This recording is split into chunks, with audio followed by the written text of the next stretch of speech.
Hello friends, welcome to Manjula Magic Masala. இன்னைக்கு ஹெல்த்தியான snack breakfast செஞ்சு சாப்பிட போகிறோம். ராகி தோசை, வேர்க்கடலை சட்னி. வாங்க எப்படி செய்யறது பார்க்கலாம். ராகி தோசைக்கு தேவையான பொருட்கள், நான் 2 வெங்காயம் எடுத்து சின்ன சின்னதாக கட் பண்ணி வச்சுருக்கிறேன். 4 பச்சை மிளகாய் எடுத்து சிறுசாக கட் பண்ணி வச்சுருக்கிறேன். கொத்தமல்லி கட் பண்ணி வச்சுருக்கிறேன். 2 கொத்து கருவேப்பிலை எடுத்து வச்சுருக்கிறேன்.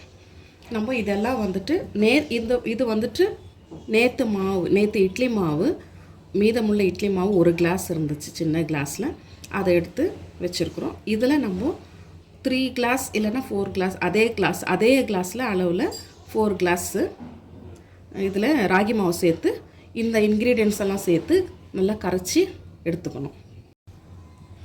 கருவேப்பிலை பெருசாக இருக்கிறதுனால நம்ம சிறுசாக இதை கருவேப்பிலை கட் பண்ணி எடுத்துக்கணும்.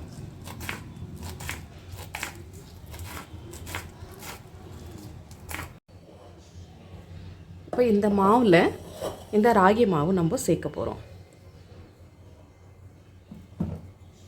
இந்த ராகி மாவு நான் வீட்டிலே அரைச்சிதுங்க, வெளியில் வாங்கலை. ராகி வாங்கி க்ளீன் பண்ணிவிட்டு அம்மா அரைச்சி கொடுத்து அனுப்புகிறோம்னாங்க. ஸோ அதை யூஸ் பண்ணுறோம் நாங்கள். இப்போது 1 கிளாஸு இதில் 1 கிளாஸு இட்லி அரிசி மாவு, 2 கிளாஸு ராகி மாவு நான் சேர்த்துருக்குறேன்.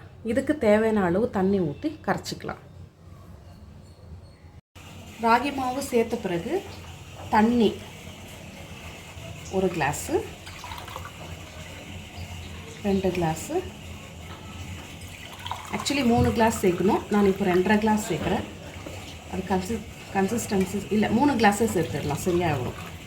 3 கிளாஸ் தண்ணி சேர்த்து நல்லா கரைச்சிக்கணும்.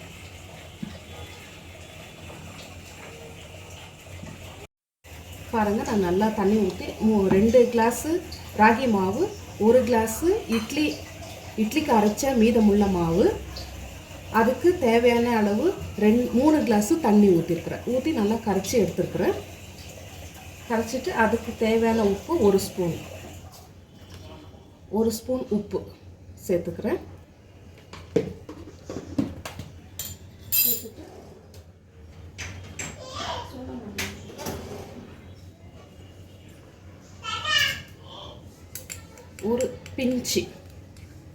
ஒரு பிஞ்சு இல்லைன்னா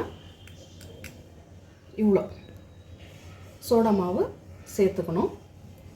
சேர்த்துட்டு நான் காமிச்சேன் இல்லைங்களா, வெங்காயம், கொத்தமல்லி, பச்சை மிளகாய், கருவேப்பிலை, அதெல்லாம் இதில் சேர்த்துக்கணும்.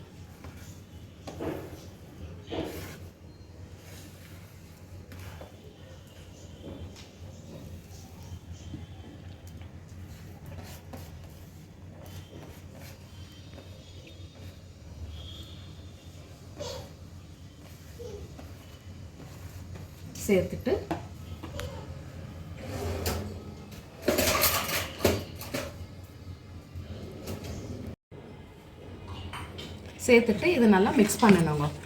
மிக்ஸ் பண்ணிட்டா உங்களுக்கு தெரியும் இந்த கன்சிஸ்டன்சி கரெக்டாக இருக்குது. பாருங்கள், ரொம்ப திக்காகவும் இருக்கக்கூடாது, அதிகமாக தண்ணியாகவும் இருக்கக்கூடாதுங்க. கரெக்டாக நான் சொன்ன அளவு நீங்கள் எடுத்துக்கினீங்கன்னா உங்களுக்கு கரெக்டான பதம் வந்துடுங்க. ராகி தோசைக்கு தேவையான பதம் உங்களுக்கு கிடைச்சிடும். அதாவது 1 கிளாஸு இட்லி மாவு, 2 கிளாஸு ராகி மாவு, அதுக்கு அதே கிளாஸில் 3 கிளாஸு தண்ணி, அவ்வளோதாங்க. இதுக்கு உப்பு, வெங்காயம், பச்சை மிளகாய், கொத்தமல்லி, கருவேப்பிலை எல்லாம் போட்டு மிக்ஸ் பண்ணிட்டு தோசை மாவு ரெடிங்க. இது ஒரு 5 மினிட்ஸ் வைக்கணும். இப்போ வேர்க்கடலை சட்னிக்கு தேவையான பொருட்களை நம்ம பார்க்கலாங்க. வேர்க்கடலை எடுத்து வச்சுருக்கிறேன். எங்கள் 4 பேருக்கு தேவையான அளவுக்கு நான் எடுத்து வச்சுருக்குறேங்க வேர்க்கடலை. உங்களுக்கு எத்தனை பேருக்கு வேணுமோ அத்தனை பேருக்கு நீங்கள் அந்த அளவுக்கு நீங்கள் எடுத்துக்கோங்க. அதே அளவுக்கு காரம் வந்து நீங்கள் கம்மி பண்ணிக்கிறதோ இல்லை ஜாஸ்தி பண்ணிக்கிறதோ, நம்பர்ஸ் மிளகாய் ஃபார் எக்ஸாம்பிள் நான் வந்துட்டு 4 மிளகாய், 4 காஞ்சி மிளகாய் வச்சுருக்கிறேன். கொஞ்சம் கருவேப்பிலை கொடுத்து இவ்வளோ புளி வச்சுருக்கிறேன். 2 பல்லு பூண்டு வச்சுருக்கிறேன். அதுக்கு தேவையான அளவு உப்பு வச்சுருக்கிறேன். நீங்கள் வேர்க்கடலை அதிகமாக எடுத்தால் நீங்கள் மிளகாய் இந்த இன்க்ரீடியண்ட்டு கொஞ்சம் கூடுதலாக சேர்த்துக்கோங்க. இல்லை வேர்க்கடலை நீங்கள் கம்மியாக எடுத்தீங்கன்னா இது வந்துட்டு பச்சை மிளகாய் இதெல்லாம் கொஞ்சம் கம்மி பண்ணிக்கோங்க. இதெல்லாம் சேர்த்து மிக்சியில் போட்டு நம்ம கொரப்பாக அரைச்சி எடுத்துக்கலாம். ரொம்ப நைஸாக அரைக்கக்கூடாது, ரவை பதத்துக்கு இருக்கணும்.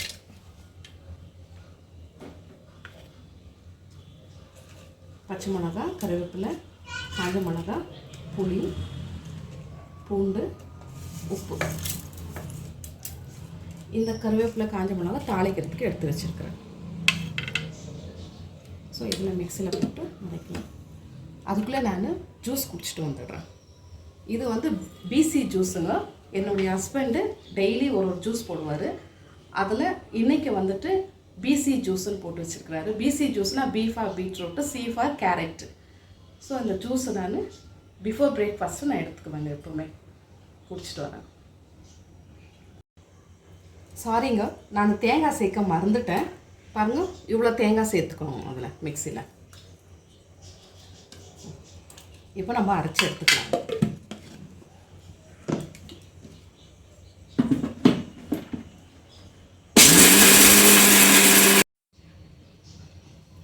ஆயிடுச்சுன்னா இப்போ பாருங்கள், இந்த கன்சிஸ்டன்சிக்கு நம்ம அரைச்சி எடுத்துக்கணும். ரவை பதத்துக்கு இருக்குது பாருங்கள்.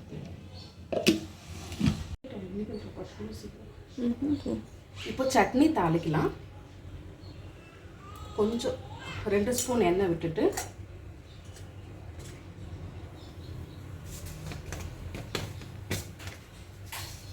கொஞ்சமாக கடுகு பொரியட்டும். கடுகு பொரிஞ்ச உடனே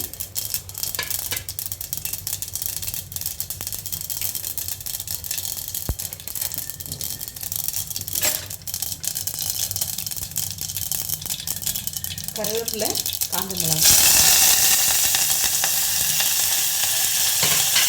கொஞ்சம் பெருங்காயத்தூள்,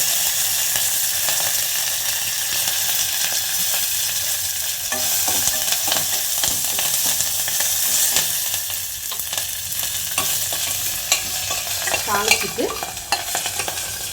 இதை வச்சு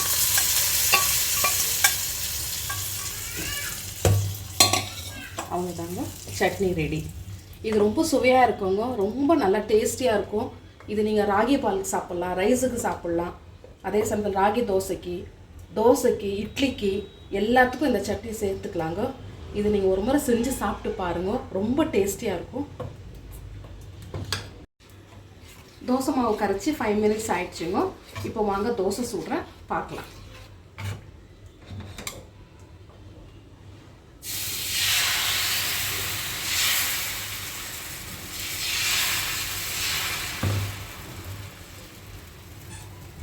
தோசை ஊற்றிட்டு அது மேலே கடலை எண்ணெய் கொஞ்சம் ஊற்றணும்.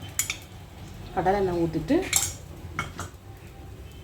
மூடி போட்டு ஒரு 2-3 மினிட்ஸு வேகணும்.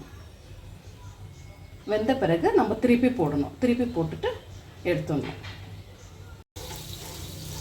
ஒரு சின்ன டிப்ஸு சொல்கிறேங்க இந்த இடத்துல. தோசை வந்துட்டு பின்னாடி வந்து கிறிஸ்பியாக இருக்கணும். பின்னாடி கிறிஸ்பியாக இருந்தால் தான் தோசை வந்து உடையாமல் வரும் நம்மளுக்கு. இல்லை தோசை கிறிஸ்பி ஆகிறதுக்கு முன்னாடி நம்ம எடுத்துட்டு திருப்பி போட்டோம்னா மறுபடியும் தோசை எடுக்கும்போது உடஞ்சிடுறதுக்கு சான்சஸ் இருக்குங்க.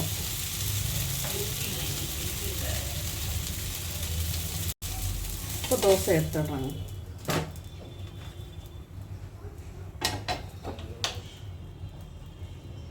பாருங்கள், தோசை நல்லா வந்திருக்குது. பாருங்கள் எவ்வளோ நல்லா இருக்குது.